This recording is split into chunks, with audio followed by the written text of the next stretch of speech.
اهلا بيكم في بودكاست بيوتي توكس بالعربي. هو ايه اكتر سن بيجيلك مهتم شويه بالتجميل؟ يعني الصغيرين قوي ولا الكبار قوي؟ الاثنين. بص، الاثنين هما اللي مهتمين، يمكن اللي في النص هما اللي لا.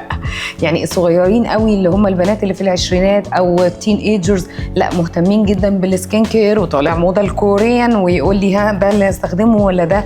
بيبقى بدايه الاكني، بدايه اصلا البنت بتبقى مع البيوبرتي لا ابتدت تهتم بجلدها وعايزه يبقى ليها روتين وعايزه يبقى ليها سكين كير.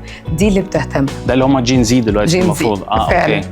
بعد كده تيجي بقى تلاقي لا الكبار شويه هم بقى اللي ابتدوا يقابلوا المشاكل، فابتدى يظهر لهم بقى الرينكلز، وابتدت تظهر 111 او الماريونيت لاين ابتدت سمايل، فترجع تقول لك ايه، لا انا عايزه اشيل ما جره الزمن عليا. فترجع تقول لك لا عايزه نحل المشاكل دي. فدول اللي بيبتدوا يجوا برضه.